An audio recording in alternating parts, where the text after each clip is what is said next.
Hi everyone, this is Brett Hancock. Thank you for coming to my channel, Beta with Brett. Kind of you're probably wondering how I came up with the name. Well, there's an amazing couple that started a channel that really helped me when I was in Jerusalem. I was there for 2 years. I came back about a year ago, and I was studying Biblical Hebrew and Biblical Greek.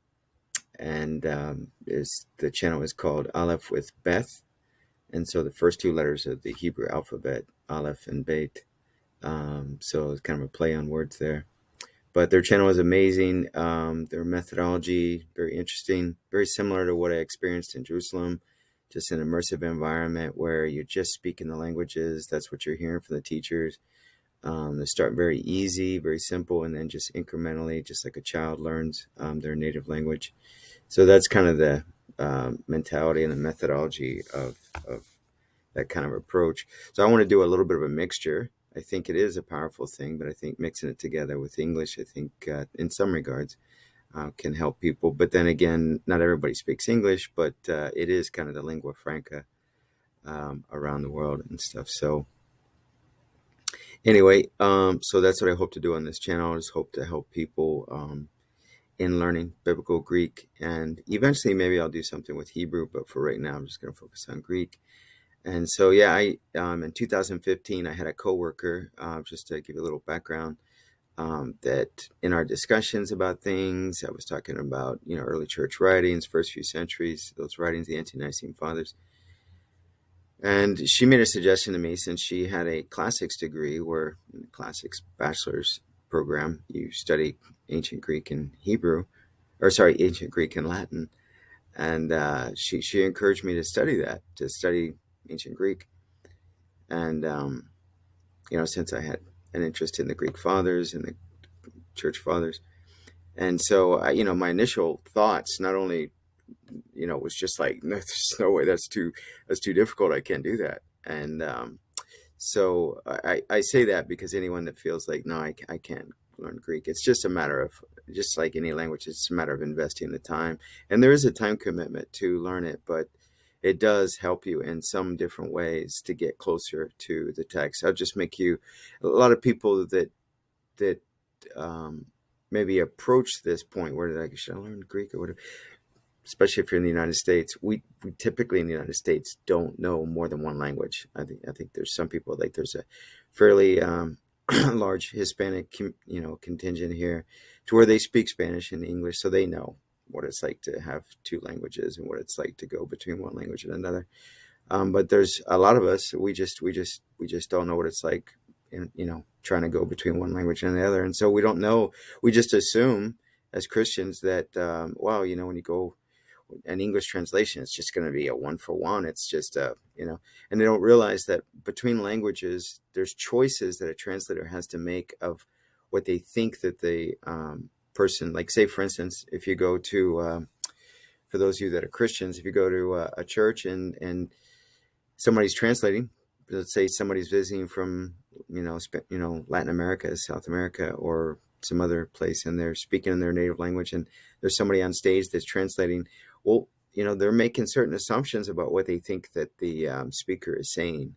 And, Bible translations is no different. I mean, that's the way it is. I mean, not only do you sometimes, not all words, but many words, especially nouns, but, well, verbs too, have different meanings.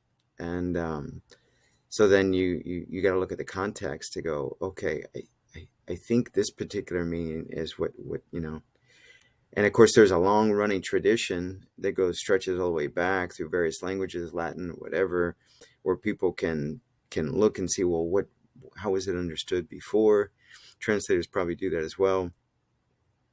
But you're just, if you learn the original languages, you can make those choices yourself and say, well, this is what I think this is saying, or whatever. And so that's kind of one of the benefits, or, the power, part of the power of learning the biblical languages. So, like I said, yeah, so the channel Aleph with Beth really helped me with my biblical Hebrew. Appreciate them very much. Yeah, their channel is amazing. It's blown up in subscribers. And so had a little dialogue with Beth through emails while I was in school. and they had expressed some interest in starting something similar to what they had for Koine Greek. I wasn't able to do it until right now. I'm starting this channel. I just haven't been able to do anything. So that was probably when we started those dialogues, like probably almost 2 years ago. But yeah, they connected, I guess, about a year ago, maybe a little bit more than that, with Angela, who is a graduate of the same school as mine, Polis Institute in Jerusalem, and she's done an amazing job. They helped her get started with the channel, and I think they're working with her. What she's doing from the ground up, like teaching, little by little, like the alphabet, and then just different sorts of things that maybe are a little similar to what I'm doing. I mean, I'm doing a little differently. I'm using, different types of cartoon animations and PowerPoints and things, and she'll use little toys and puppets, just like Aleph with Beth, which is, I mean, it all, to me, it all works. So just ways to illustrate so people don't have to necessarily hear this stuff translated in some other language, but they hear it in the target language. They hear it in the native language, whether it's, in this case, it's Greek. We're talking about New Testament Greek, Biblical Greek. But with Aleph with Beth, it's Hebrew. So you hear it in that language, and you're seeing the context of how it's being used with the puppets or the animations or whatever. And hopefully we're trying to convey the idea of the meaning without actually translating it. And so that's the goal as much as possible. Now on this channel, I am going to do occasionally here and there, sometimes a little translation stuff, or even some videos where I'm actually going over a biblical text and I'll be discussing it in English, and then, reading in Greek, and then maybe a little bit of Greek back and forth or whatever. Some different sorts of things where there'll be a little bit of English sprinkled in here and there. I would love to hear in the comments what your thoughts are.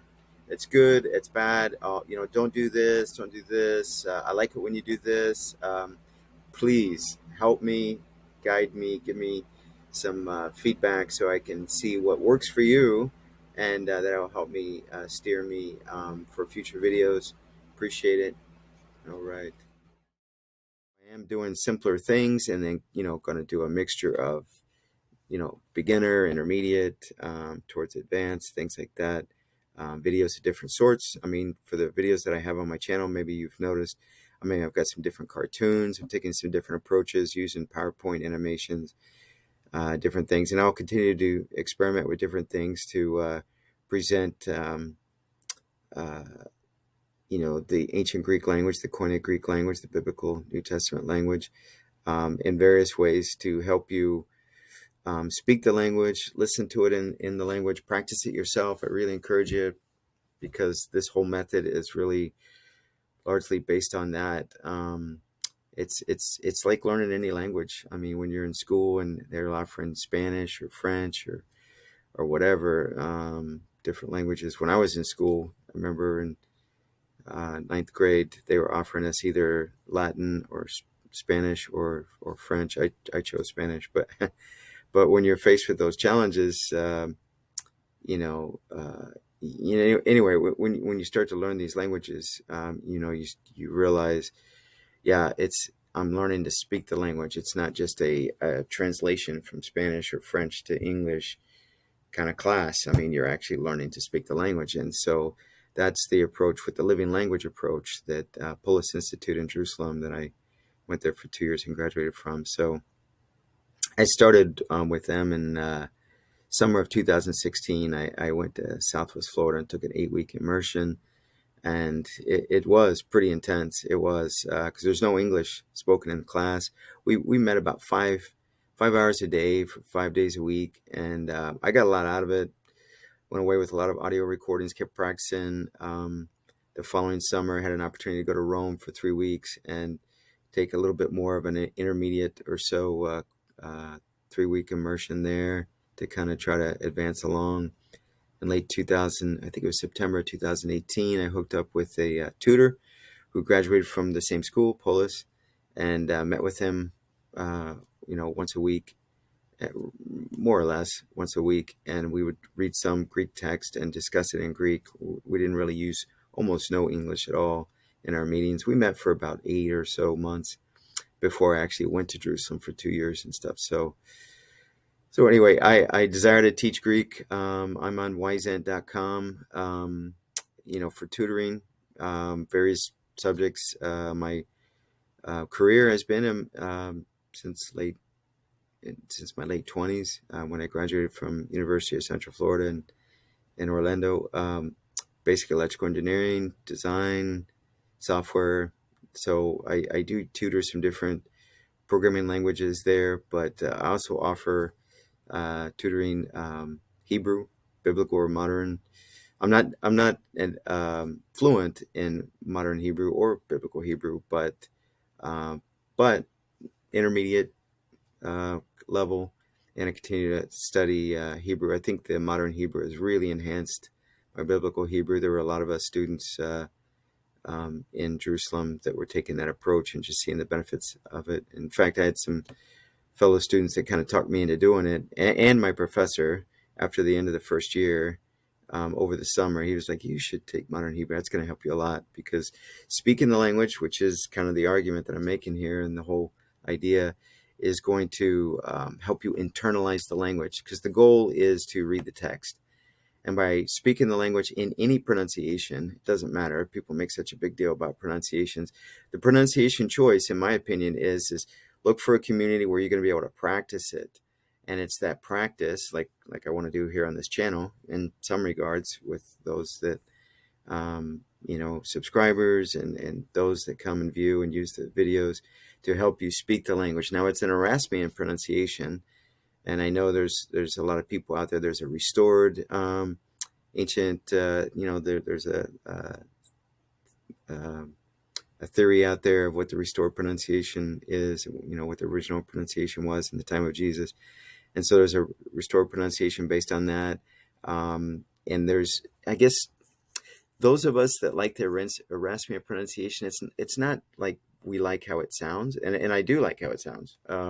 But that's not the reason. The reason is there's more distinction, which is, this fancy term pedagogy for training beginners to have as much distinction between consonants and vowels and diphthongs. And if you don't know what diphthongs are, it's basically where you take two vowels, you bold them together, you put them together, and now you pronounce them as one sound. That's what a diphthong is. And so we have those in English, like OI, UI, AI, EI. I mean, we get them from Greek. And so there's one sound that comes from those in English, just like in Greek. But with these other pronunciations, whether it's modern Greek, and I'm not criticizing, I'm just saying it's just the way it is. There's a lot of similarities where a beginner is having trouble making out, okay, which letter is that? Is that this diphthong? Is that this other diphthong? Is that this letter here, or maybe this letter here? Because they all kind of sound the same.